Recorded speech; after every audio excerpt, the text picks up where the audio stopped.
Orang yang sibuk mikir, dirinya penuh dengan Allah. Kalau penuh dengan Allah, itu otomatis dirimu terjaga.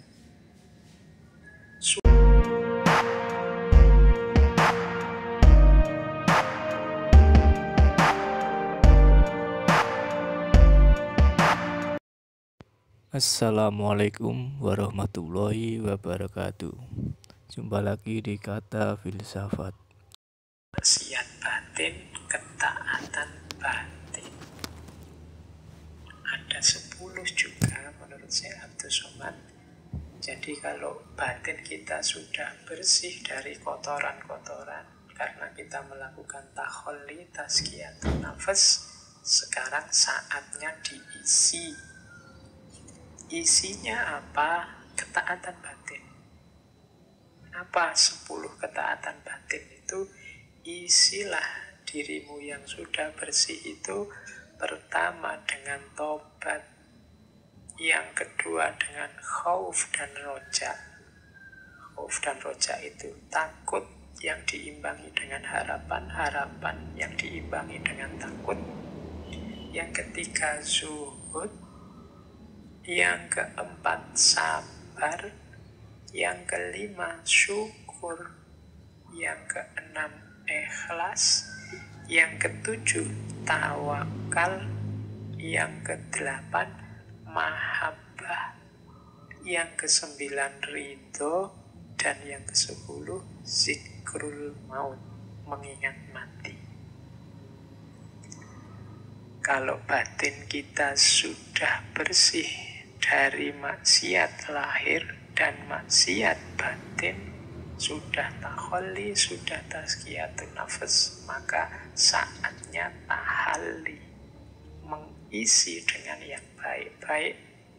Yang baik-baik itu antara lain yang 10 tadi. Ini 10 tidak mungkin saya jelaskan satu-satu. Satu ketaatan batin itu bisa atas satu sesi sendiri. Ya mungkin kalau ada waktu nanti ya kita akan ngajinya, tidak terikat oleh apapun. Kapan-kapan satu sesi tentang taubat, satu kalau khauf dan roja. Dulu pernah sudah tentang takut dan harapan, tentang zuhud, tentang sabar, syukur, ikhlas, tawakal, mahabbah, ridho, dan zikrul maut. Tapi secara sekilas insya Allah teman-teman sudah paham apa yang dimaksud. Mengisi diri dengan, menyibukkan diri dengan taubat, khauf, roja, zuhud, sabar, dan seterusnya. Baik, kita lanjutkan. Nah, dari Hidayatus Salikin juga nanti bab sebelum akhir, karena yang terakhir itu nanti adab. Nah, sebelum tentang adab itu ada bab tentang zikir. Uraiannya panjang, saya cuplikan sedikit dari bab tentang zikir. Kenapa sih orang harus berzikir? Apa sih keutamaan zikir? Yang pertama, zikir itu membuat kita terpelihara dari api neraka, itu pasti. Orang yang sibuk mikir, dirinya penuh dengan Allah.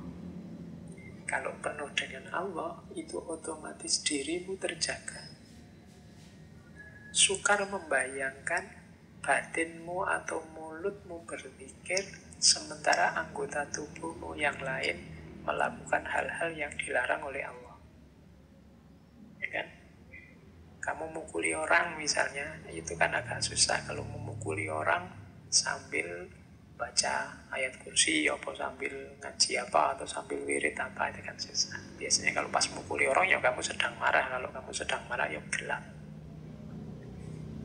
Nah, maka orang yang istiqomah berpikir itu otomatis terjaga dari perbuatan-perbuatan buruk. Karena lidahnya, hatinya, pikirannya sibuk dengan Allah saja.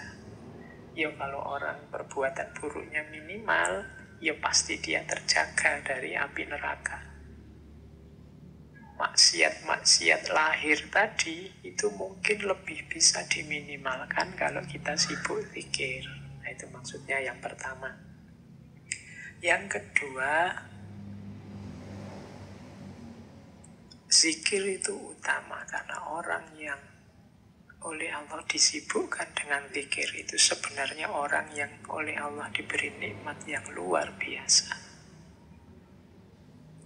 Kalau kita oleh Allah dianugerahi zikir, itu adalah anugerah yang luar biasa karena banyak orang lain yang oleh Allah justru menjadi orang yang lalai.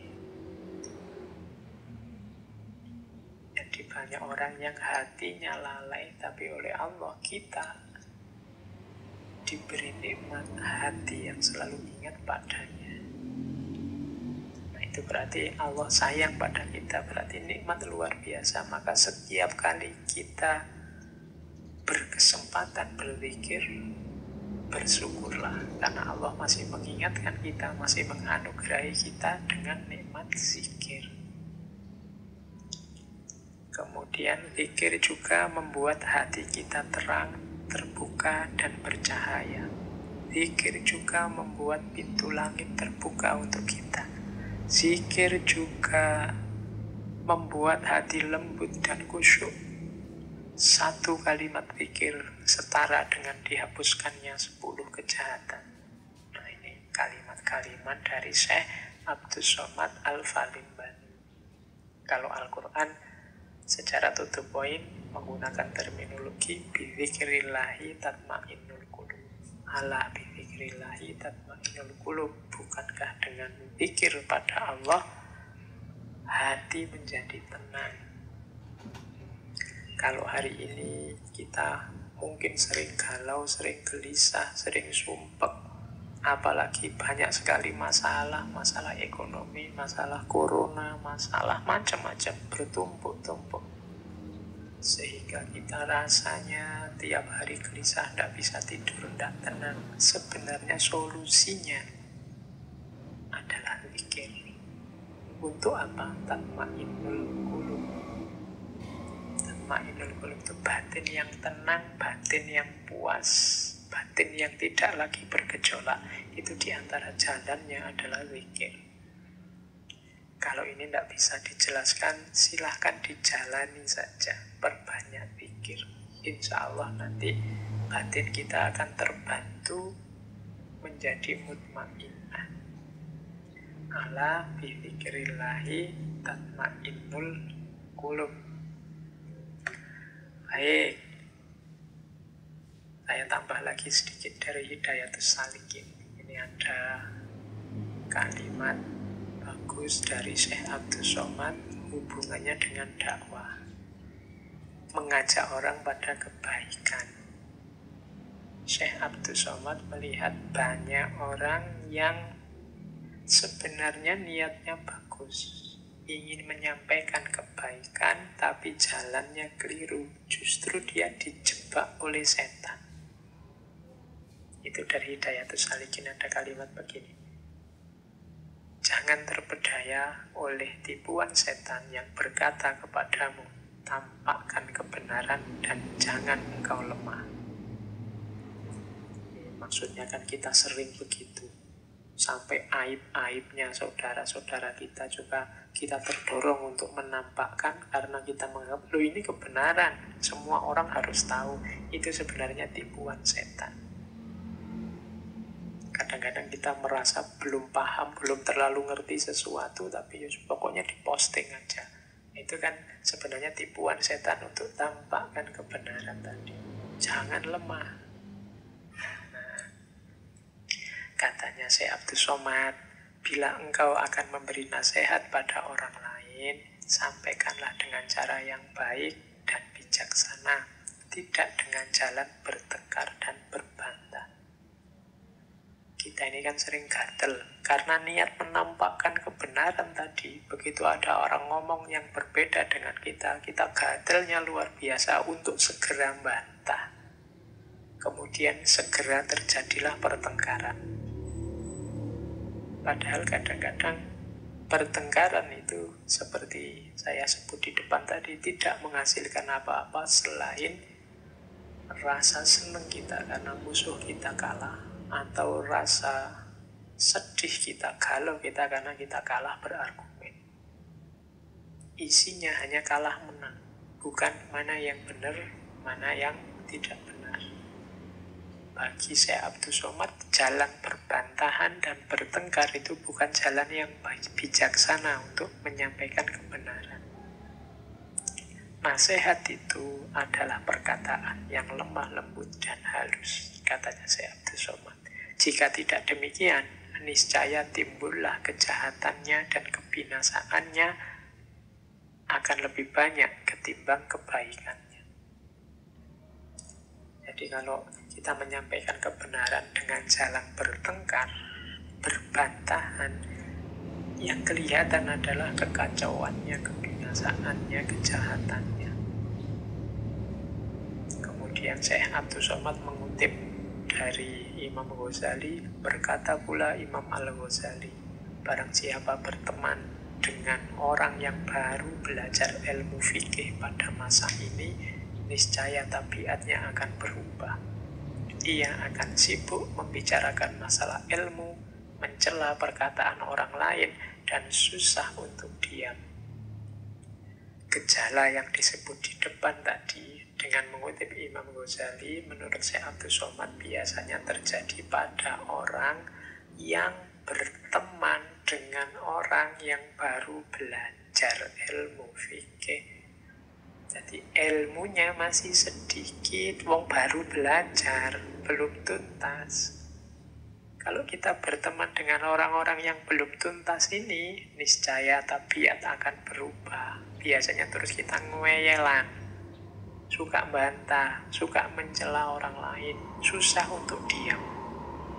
Ya mirip orang yang baru belajar silat itu kan biasanya merasa pilih tanding terus, rasanya kalau ditantang siapapun mau, atau kalau ada orang bisa silat dia pengen nantang juga. Jadi sibuk membicarakan ilmu dengan mencela orang lain dan susah untuk diam.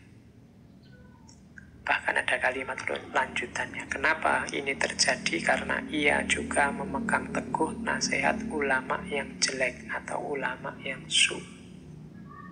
Apa nasihat ulama yang jelek itu? Yang menyatakan bahwa berdebat dan berbantah itu melupakan hal yang utama, pandai bicara dan berkelit itu terpuji. Jadi kalau ada ulama yang menyuruh kita untuk berdebat dan berbantah atau berkelit, tidak mau disalahkan, pinter ngomong, ini nasihat yang keliru. Oleh karena itu, jauhi dan larilah engkau dari ulama-ulama jelek itu sebagaimana engkau lari dari harimau. Ini bisa dicek di Hidayatus Salikin, kitab yang untuk pemula. Ini bagian dari kehati-hatian kita kalau mencari guru.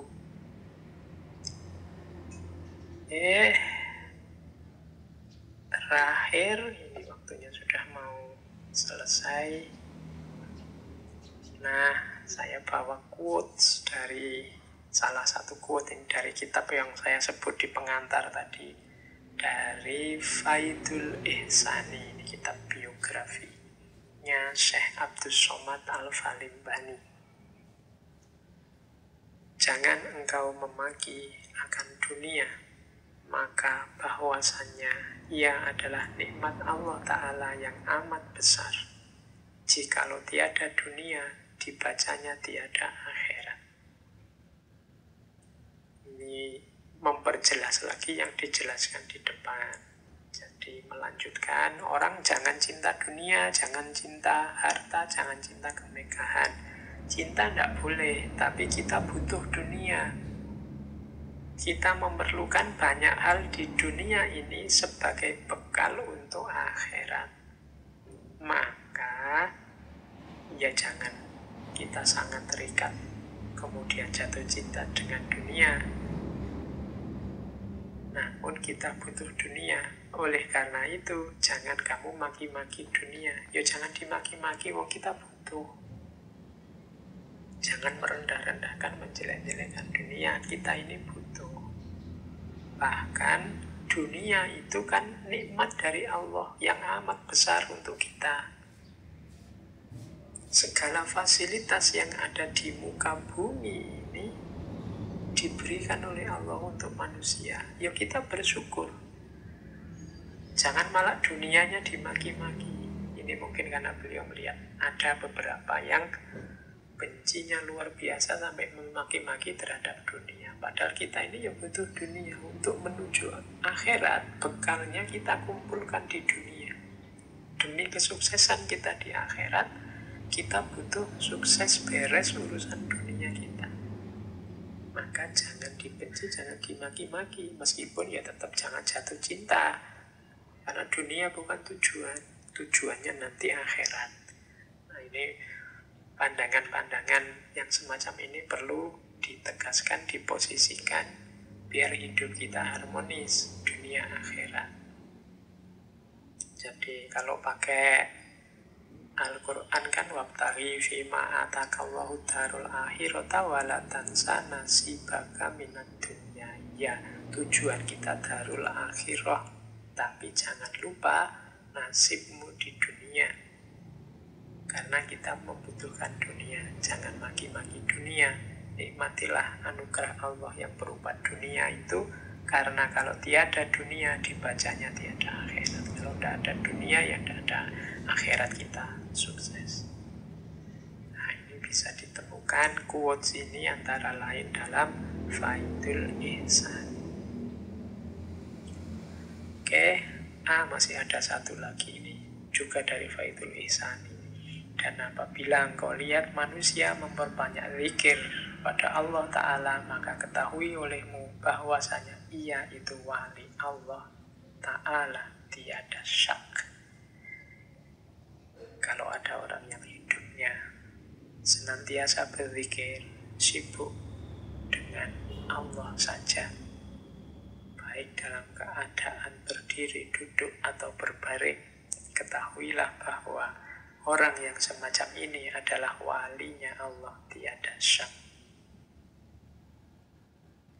Oke, ini mungkin penjelasannya panjang tentang zikir secara kuantitas, secara kualitas, dan kedalamannya. Tapi kalau orang sudah mampu, sibuk, dan memperbanyak zikir dalam hidupnya sebagai fokus utama hidupnya, insya Allah orang inilah wali. Tidak syak lagi. Ini mungkin untuk pancingan bagi teman-teman untuk menelaah lebih jauh tentang tema zikir ini. Baik teman-teman, saya kira waktunya sudah mencukupi. Malam hari ini saya memperkenalkan beliau Syekh Abdus Somad Al-Falibani. Silakan diperdalam lagi, silakan ditelaah lagi. Seperti saya bilang, ya saya bisa nih hanya mancing-mancing. Di banyak tema kan saya cuma mancing-mancing. Makanya ada yang tanya, Pak Mbok, kapan-kapan Al-Hikam, kapan-kapan apalah kitabnya Jalaluddin Rumi yang apa ya. Cuma kalau saya yang ngomong ya cuma seperti ini, tak pancing-pancing saja. Kalau harus ngaji full satu kitab, ya mungkin butuh forum yang khusus. Tapi menurut saya ya silahkan cari guru. Kalau seperti nasihatnya Syekh Abdus Somad Al-Falibani tadi, yang pas, yang sesuai kalau teman-teman ingin menempuh jalan tasawuf. Tema malam hari ini banyak nasihat-nasihat praktis menurut saya bagi teman-teman yang tertarik dengan dunia tasawuf.